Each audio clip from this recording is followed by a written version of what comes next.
Praise the Lord. இன்றைய காலை மன்னா பின்மாற்றத்தின் விளைவுகள். நாமோ கெட்டுப்போக பின்வாங்குகிறவர்களாயிராமல் ஆத்துமா ஈடேற விசுவாசிக்கிறவர்களாயிருக்கிறோம். எபிரேயர் 10:39. நீங்கள் பின்மாற்றம் அடையும் போது உங்களுடைய குடும்பமும் கூட பின்மாற்றம் அடைந்து கஷ்டப்பட வேண்டியதாகலாம். ஆபிரகாம் தன் வழியை விட்டு விலகி எகிப்துக்கு சென்றபோது சாராள் தொல்லைக்குள்ளானாள். அவள் பார்வோனின் அரண்மனைக்கு கொண்டு போகப்பட்டாள். பார்வோன் அவள் நிமித்தம் ஆபிரகாமுக்கு தயை பாராட்டினான் என்று ஆதியாகமம் 12:15-16 வாசிக்கிறோம். இப்பொழுது ஆபிரகாம் உலகத்தால் கனம் பண்ணப்படுகிறான். இந்த உலகத்தின் பாராட்டுதலையும் கனத்தையும் பெற்றுக்கொள்வதற்கான வழி கிறிஸ்துவை மறுதளித்தல் அல்லது உலகத்தோடு சமரசம் பண்ணிக்கொள்ளுதலே என்பது இதிலிருந்து தெள்ளத் தெளிவாக தெரிகிறது. சபை நிர்வாகம் உலக அரசாங்கத்தின் உதவியை பெற்றுக்கொள்ளும் வகையில் சில சபைகள் சில வேளைகளில் உலகத்தோடு சமரசம் செய்து கொள்கின்றன. ஆபிரகாமுடைய மனைவியாகிய சாராயின் நிமித்தம் கர்த்தர் பார்வோனையும் அவன் வீட்டாரையும் மகாவாதைகளால் வாதித்தார் என்று ஆதியாகமம் 12:17 வாசிக்கிறோம். உலகத்தாரோடு சமரசம் செய்து கொள்ளுதல் நல்லது என்று சிலர் எண்ணிக்கொள்கின்றனர். அது உலகத்தாருக்கு நன்மை பயக்கும்.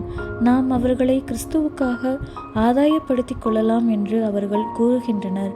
அவர்களோடு சமரசம் பண்ணிக்கொள்வதினால் நீங்கள் அவர்களுக்கு யாதொரு நன்மையும் செய்வதில்லை. உண்மையில் அவர்கள் மீது அல்லது எகிப்தின் மீது மகாவாதையையே வரப்பண்ணுகிறீர்கள். தேவனுடைய ஜனங்கள் உண்மையில்லாதவர்களாக இருக்கும்போது அவர்களை அந்நிலையிலிருந்து வெளியே கொண்டு வரும்படி தேவன் உலகத்தை வாதிக்க வேண்டியதாகிறது அல்லது அதற்கு தொந்தரவை அனுப்ப வேண்டியதாகிறது. யோனாவை குறித்த தேவனுடைய திட்டம் நிறைவேற்றும்படியாக புயல் நிமித்தம் அவன் கப்பலை விட்டு வெளியே தூக்கி எறியப்பட்டது போல தேவ ஜனங்கள் வெளியே அனுப்பும்படி தேவன் தம்முடைய இரக்கத்தின் நிமித்தமே எகிப்தில் சில பிரச்சனைகளை அனுமதித்தார். ஆபிரகாமுடைய பின்மாற்றத்திலிருந்து நாம் பல காரியங்களை கற்றுக்கொள்கிறோம்.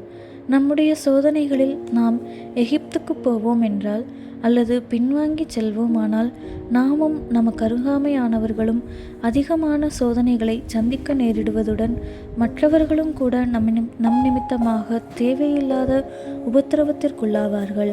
முடிவாக ஆபிரகாம் எகிப்திலிருந்து தப்பித்து கொண்டான். தேவனுடைய அளவற்ற இரக்கத்தினால் நாம் நம்முடைய பின்மாற்றத்தை விட்டு ஒருவேளை வெளியே வரக்கூடும். ஆயினும் நம்முடைய பின்மாற்றத்தின் விளைவுகளோ நித்தியமானவையாக இருக்கக்கூடும். ஆபிரகாம் அடிமை பெண்ணாகிய ஆகாரை எகிப்திலிருந்து பெற்றுக்கொண்டான் என்று கூறப்படுகிறது. அவள் மூலமாக அவனுக்கு பிறந்த இஸ்மவேல் இஸ்ரவேலருக்கு நிரந்தரமான சத்துருவாக மாறினான். மேலும் ஆபிரகாம் தப்பிக்கொண்ட போதிலும் அவனுடைய சகோதரனின் மகனாகிய லோத்து எகிப்திலிருந்து முற்றிலுமாக விடுதலையாக்கப்படவில்லை. எகிப்தை ருசித்த லோத்து தன்னுடைய இருதயத்தில் எகிப்தை இருத்தி வைத்து கொண்டான் என்று ஆதியாகமம் 13:10 வாசிக்கிறோம். ஒருவேளை நம்முடைய பின்மாற்ற நிலையினின்று நாம் திரும்பி வரக்கூடியவர்களாய் இருக்கலாம். ஆனால் நம்மால் அல்லது நமது செல்வாக்கினால் பாதிக்கப்பட்டவர்கள் ஒருவேளை திரும்பி வராமலே போய்விடக்கூடும். ஆமென்.